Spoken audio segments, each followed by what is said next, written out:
Hello students, आज हम discuss करेंगे एरोमेटिक कंपाउंड्स में रेजोनेंस। ये हमारा रेजोनेंस का सेकंड वीडियो लेक्चर है। अपने प्रीवियस वीडियो लेक्चर में हमने रेजोनेंस को डिस्क्राइब किया था कि कैसे आपकी रेजोनेंस होती है और रेजोनेंस क्या होता है। तो रेजोनेंस को हम कॉन्जुगेटिव में मेसोमेरिक इफेक्ट भी बोलते हैं। इसको हम ऑलरेडी डिस्कस कर चुके हैं। तो एरोमेटिक कंपाउंड में जब हम सब्स्टिट्यूटेड एरोमेटिक कंपाउंड्स की बात करते हैं, जैसे कि आपका बेंजीन जो कि आपका बेसिक कंपाउंड है आपका एरोमेटिक कंपाउंड का, तो ये अगर आपका सब्स्टिट्यूटेड है किसी ग्रुप से, ठीक है, तो ये जो ग्रुप है इस ग्रुप का नेचर कैसा है, इस पे आपका रेजोनेंस डिपेंड करता है, राइट। जैसे ये जो ग्रुप होते हैं ये आपके दो टाइप्स के होते हैं। एक आपका इलेक्ट्रॉन रिलीजिंग ग्रुप और एक आपका इलेक्ट्रॉन विड्रॉइंग ग्रुप, ठीक है। तो जो इलेक्ट्रॉन रिलीजिंग ग्रुप होते हैं जैसे कि आपके OH, NH2 और CH3, तो ये जो ग्रुप्स होते हैं ये बेंजीन रिंग को इलेक्ट्रॉन देते हैं, इलेक्ट्रॉन रिलीज करते हैं बेंजीन रिंग में, ठीक है। तो यहाँ पे कोई इसका जो इलेक्ट्रॉन है का कंसंट्रेशन बेंजीन की रिंग में क्या है, इंक्रीज करते हैं। तो इसीलिए इन ग्रुप्स को हम इलेक्ट्रॉन रिलीजिंग ग्रुप बोलते हैं, क्योंकि इलेक्ट्रॉन बेंजीन रिंग में रिलीज कर रहे हैं। तो क्योंकि यहाँ पे कोई जैसे OH है, यहाँ पे इसके पास हमारा 2 लोन पेयर इलेक्ट्रॉन मौजूद होता है। नाइट्रोजन है, इसके पास 1 लोन पेयर इलेक्ट्रॉन मौजूद होता है। लोन पेयर इलेक्ट्रॉन क्या होते हैं, जो कि बॉन्डिंग में इन्वॉल्व नहीं होते हैं। तो इसीलिए ये जो अपने लोन पेयर इलेक्ट्रॉन है ये रिंग को डोनेट कर लेते हैं और इसीलिए आपका इलेक्ट्रॉन रिलीजिंग ग्रुप की तरह बिहेव करते हैं। और जो आपका CH3 ग्रुप होता है ये भी आपका इलेक्ट्रॉन रिलीजिंग ग्रुप होता है। तो यहाँ पे अलग तरह से रेजोनेंस होती है, ठीक है। हाइपर कॉन्जुगेशन CH3 ग्रुप में होता है और अलग वे में यहाँ पे हम इसके रेजोनेटिव स्ट्रक्चर को डिफाइन करते हैं। तो इसको हम किसी अपने फर्दर वीडियो में इसको हम डिस्क्राइब करेंगे। तो ये है आपका इलेक्ट्रॉन रिलीजिंग ग्रुप। तो ये जो इलेक्ट्रॉन रिलीजिंग ग्रुप होता है ये आपका +R और +M इफेक्ट को क्रिएट करता है। तो इसके कारण जो इफेक्ट क्रिएट होता है रेजोनेंस में या मेसोमेरिक इफेक्ट में, तो उसको +R या +M इफेक्ट बोलते हैं, ठीक है। तो यहाँ पे +M का मतलब क्या है, मेसोमेरिक इफेक्ट, और +R का रेजोनेंस। दूसरा जो ग्रुप होता है वो होता है इलेक्ट्रॉन विड्रॉइंग ग्रुप, ठीक है। तो इलेक्ट्रॉन जैसे इसका नेम है विड्रॉइंग, यानी कि इलेक्ट्रॉन को क्या कर रहा है, विड्रॉ कर रहा है। तो ये क्या करता है, रिंग से इलेक्ट्रॉन को लेता है, तो इसको ये डीएक्टिवेट करता है। तो इसको हम इलेक्ट्रॉन रिलीजिंग ग्रुप को हम बोल देते हैं कि ये रिंग को क्या कर रहा है, एक्टिवेट कर रहा है, ठीक है। एक्टिवेट कर रहा है कौन, इलेक्ट्रॉन रिलीजिंग ग्रुप। और विड्रॉइंग ग्रुप क्या बोल देते हैं हम, क्या करता है आपका रिंग को डीएक्टिवेट करता है, क्योंकि वो रिंग से क्या कर रहा है, इलेक्ट्रॉन को विड्रॉ कर रहा है।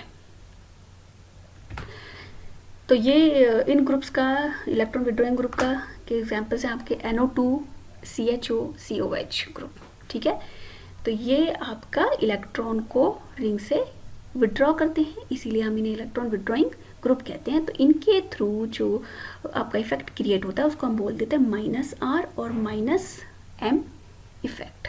तो 1/1 हम दोनों ही ग्रुप्स के साथ रेजोनेटिंग स्ट्रक्चर्स को डिफाइन करेंगे। एक एक कंपाउंड का हम यहाँ पे एज एग्जाम्पल लेंगे, एज एन एग्जाम्पल, राइट।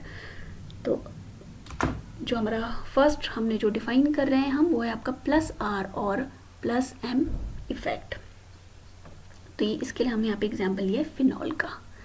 तो जब बेंजीन में आपका OH ग्रुप जुड़ता है बेंजीन से, तो इसको हम बोलते हैं फिनॉल, ठीक है। जैसे आप एलिफेटिक कंपाउंड्स में देखोगे कि वहाँ पे भी OH ग्रुप होता है। तो एलिफेटिक कंपाउंड्स में जो OH ग्रुप होता है इसको हम बोल देते हैं अल्कोहल, ठीक है। तो ये दोनों ही OH ग्रुप का जो नेचर होता है डिफरेंट होता है, डिफरेंट इनकी प्रॉपर्टीज होती है। तो यहाँ पे को ये जो बेंजीन रिंग से जब OH जुड़ता है तो इसको हम बोलते हैं आपका फिनॉल। तो फिनॉल में दो आपके क्या है, लोन पेयर इलेक्ट्रॉन मौजूद हैं। ठीक है, ऑक्सीजन का आपको पता है 8 इलेक्ट्रॉनिक कन्फिग्रेशन होता है। अगर हम इसका वैलेंस इलेक्ट्रॉनिक कन्फिग्रेशन देखते हैं 2s2 2p4, s में आपके क्या है 2s में 2 इलेक्ट्रॉन्स मौजूद हैं, और इस तरीके से आपका 2p। ठीक है, तो ये दोनों तो जिनमें अनपेयर्ड इलेक्ट्रॉन है ये तो आपके क्या होंगे, बॉन्डिंग में इन्वॉल्व होंगे, सिग्मा बॉन्ड में बनाएंगे। तो ये आपका ये और ये नॉन बॉन्डिंग इलेक्ट्रॉन है। तो इसीलिए ऑक्सीजन में हमारा क्या है, 2 लोन पेयर इलेक्ट्रॉन मौजूद हैं।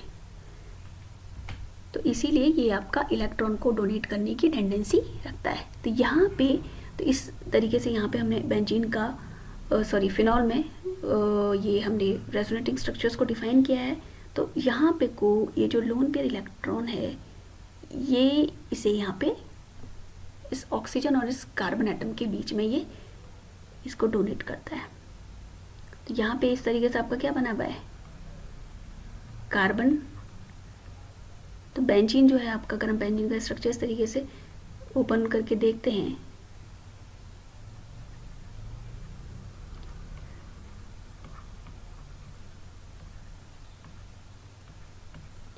तो ये आपका डबल बॉन्ड है, ये भी डबल बॉन्ड। तो बेंजीन में हम रेजोनेंस ऑलरेडी डिफाइन कर चुके हैं प्रीवियस वीडियो में। तो कार्बन हाइड्रोजन इस तरीके से ये बेंजीन में कार्बन एटम्स जुड़े रहते हैं, और ये आपका क्या एक सिग्मा बॉन्ड बनाते हैं, और यहाँ पे कोई ये एक सिग्मा और एक पाई है। तो सेम इसमें एक सिग्मा एक पाई, इसमें एक सिग्मा एक पाई, इसमें ठीक है, इसमें ये सिग्मा सिग्मा ये सिग्मा। तो आपको हमेशा जब भी आप रेजोनेटिंग स्ट्रक्चर्स बनाएंगे तो आपको एक चीज़ का ध्यान रखना है कि जब आप इलेक्ट्रॉन का मूवमेंट कर रहे हैं तो जहाँ से जिस इलेक्ट्रॉन का मूवमेंट कर रहे हैं, तो अगर हम इलेक्ट्रॉन को यहाँ से इधर मूव कर रहे हैं, ठीक है, इलेक्ट्रॉन आपका जस्ट अपने एडजेसेंट पोजीशन पे ही मूव करेगा। यहाँ से इलेक्ट्रॉन यहाँ कभी मूव नहीं कर सकता, वो पॉसिबल नहीं है। तो ये इन चीज़ों का आप ध्यान रखें। तो यहाँ पे कोई इलेक्ट्रॉन का मूवमेंट होगा, और जहाँ से इलेक्ट्रॉन का मूवमेंट हो रहा है ये इसकी क्या होती है, इसे टेल कहते हैं, और ये इसका हेड। ठीक है, तो ये आपको एरो से डिफाइन करते हैं हम कि इलेक्ट्रॉन कहाँ से कहाँ जा रहा है। ठीक है, इलेक्ट्रॉन कहाँ से जा रहा है, इस ऑक्सीजन एटम से यहाँ जा रहा है। तो इस तरीके से हम इस एरो को डिफाइन करते हैं। अगर अब आप देखिएगा कि क्यों हमने इस इलेक्ट्रॉन को, इस पाई इलेक्ट्रॉन को फिर हमने कहाँ से मूव कर दिया, यहाँ से यहाँ मूव कर दिया है।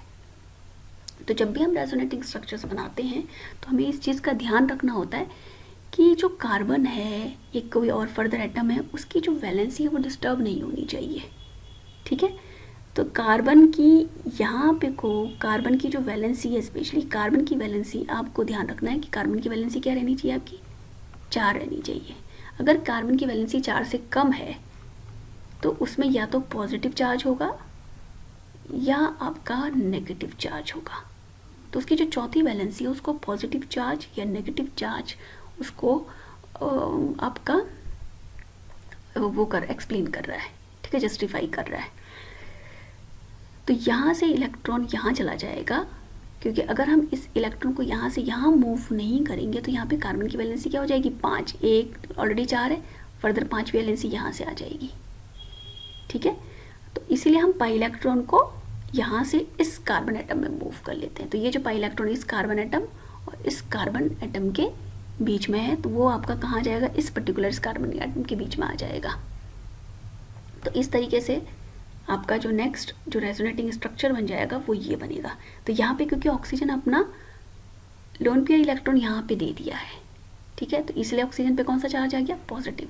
तो हमेशा जो भी इलेक्ट्रॉन को डोनेट करेगा उस पर कौन सा चार्ज आएगा, पॉजिटिव, और जो इलेक्ट्रॉन लेगा उस पर कौन सा चार्ज आएगा, नेगेटिव। तो इसलिए इस कार्बन एटम पे क्या आ गया, नेगेटिव चार्ज आ गया। तो यहाँ पे इस कार्बन एटम की बात अगर हम करते हैं तो इस कार्बन एटम की वैलेंसी कितनी, 1 2 3 4, ठीक है, और कोई चार्ज नहीं है। इस कार्बन एटम की बात अगर हम करते हैं तो इस कार्बन एटम में ये हाइड्रोजन जुड़ा है, 1 2 3, इसकी 3 वैलेंसी है, और चौथी जो इसकी वैलेंसी को सेटिस्फाई कौन कर रहा है, ये नेगेटिव चार्ज कर रहा है।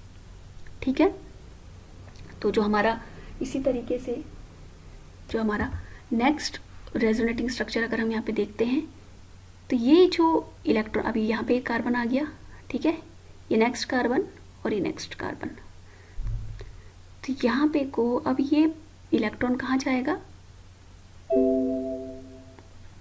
सॉरी,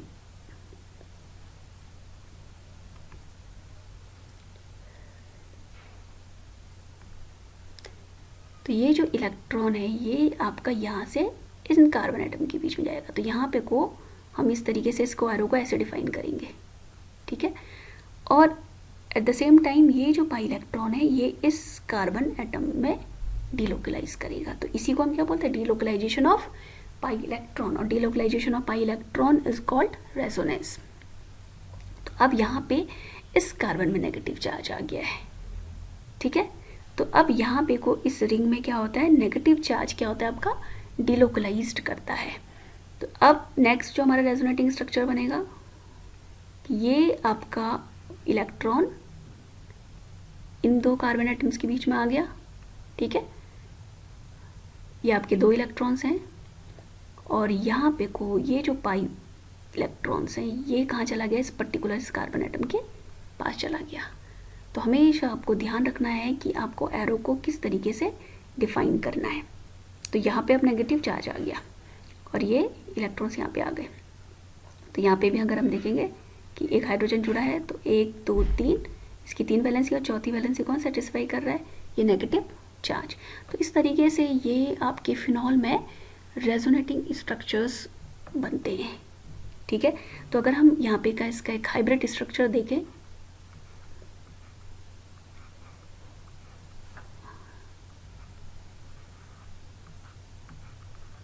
तो हाइब्रिड स्ट्रक्चर में हम क्या डिफाइन करते हैं कि कहाँ कहाँ आपके पाई इलेक्ट्रॉन डीलोकलाइज कर रहे हैं। तो पाई इलेक्ट्रॉन आपके इस ऑक्सीजन और इस रिंग के चारों तरफ क्या कर रहे हैं, डीलोकलाइज कर रहे हैं, ठीक है। तो यहाँ पे को इस ऑक्सीजन में पॉजिटिव चार्ज आ रहा है पार्शली, इसमें हमारा नेगेटिव चार्ज, इस कार्बन एटम में नेगेटिव चार्ज, इस कार्बन एटम में नेगेटिव चार्ज। तो अगर आप यहाँ पे देखते हो तो यहाँ पे को इस बेंजीन रिंग में इस कार्बन एटम में, ठीक है, इस कार्बन एटम में और इस कार्बन एटम में नेगेटिव चार्ज क्या कर रहा है, डिस्पर्स कर रहा है। और इसी रेजोनेटिंग स्ट्रक्चर के बेसिस पे हम फिनॉल में जो रिएक्शंस होती है उनको एक्सप्लेन करते हैं। तो ये आपको रेजोनेंस आना बहुत ज़रूरी है, क्योंकि जितनी भी आपकी रिएक्शन मैकेनिज्म होती है वो तभी आपको समझ में आएगी जब आप कोई रेजोनेटिंग स्ट्रक्चर बनाने आएंगे। तो ये हो गया इसका हाइब्रिड स्ट्रक्चर, राइट। अब हम नेक्स्ट देखेंगे -R और -M इफेक्ट। तो -R और -M इफेक्ट में हमने यहाँ पे नाइट्रोबेंजीन का एग्जाम्पल लिया है। तो जब बेंजीन में NO2 ग्रुप जुड़ता है तो इसको हम बोल देते हैं नाइट्रोबेंजीन, ठीक है। तो यहाँ पे को आप देख रहे हो कि यहाँ पे मैंने नाइट्रोबेंजीन का दूसरा स्ट्रक्चर बनाया है जिसमें हमने NO2 ग्रुप को इस तरीके से डिफाइन किया है।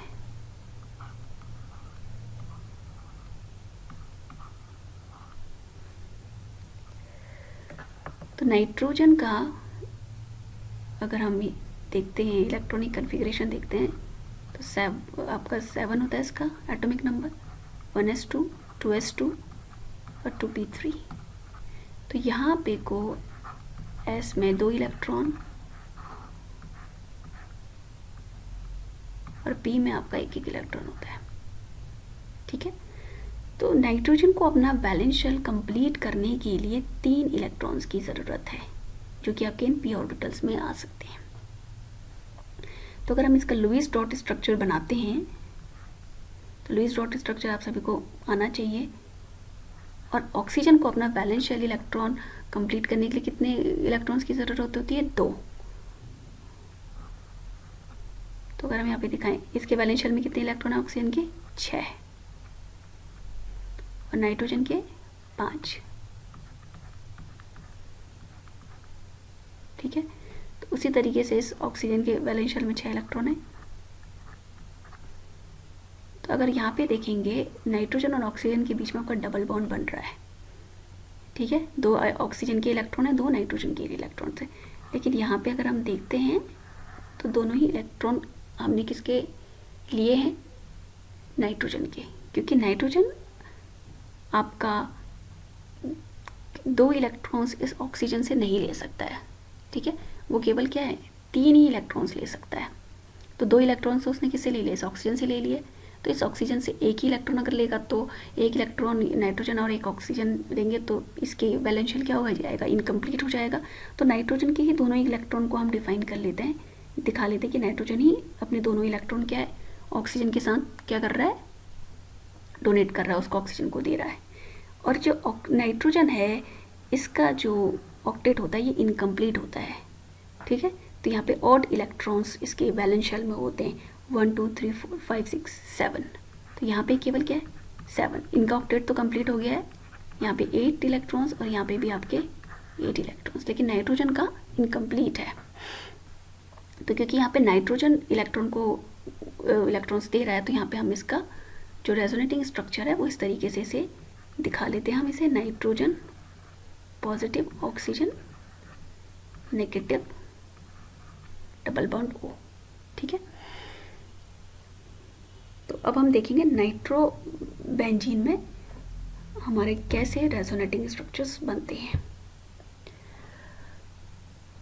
तो ये है आपका नाइट्रोबेंजीन का रेजोनेटिंग स्ट्रक्चर। अब यहाँ पे को जो नाइट्रोजन है इसमें पॉजिटिव चार्ज लगा है, तो इसका मतलब ये क्या हो गया है, इलेक्ट्रॉन डेफिशिएंट है।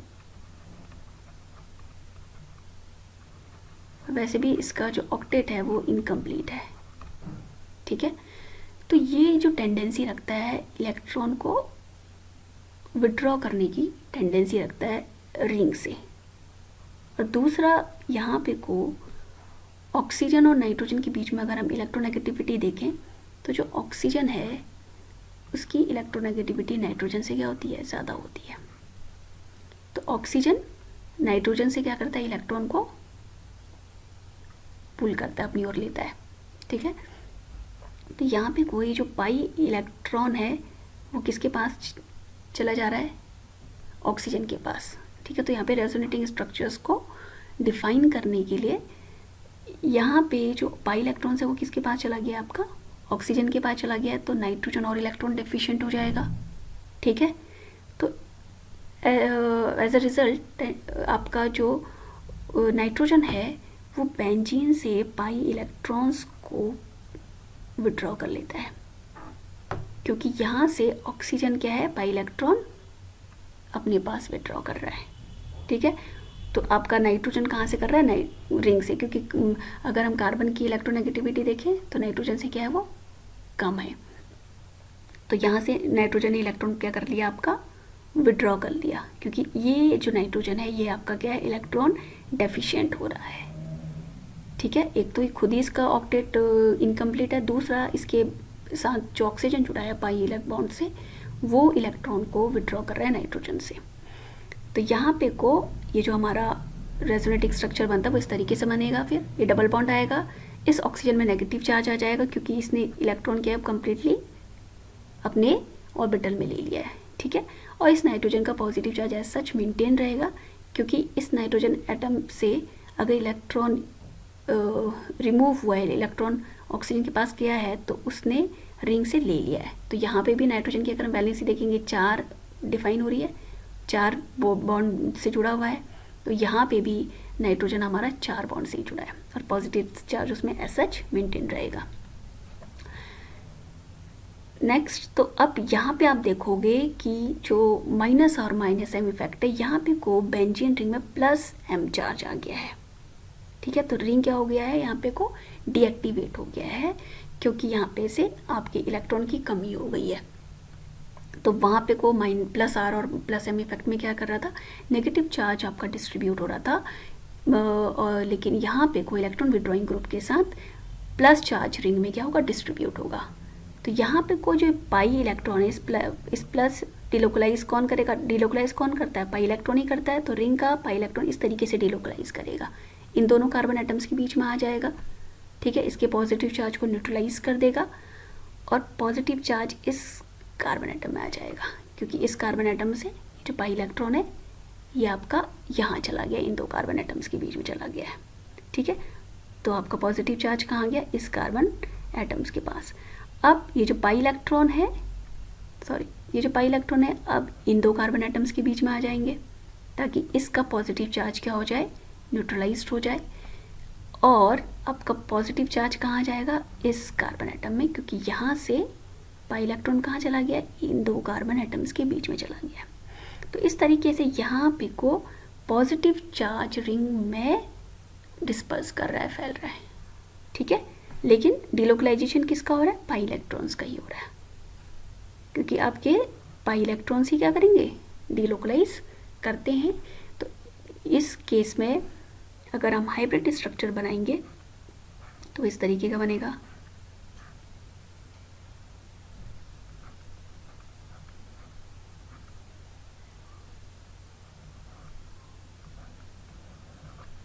ठीक है,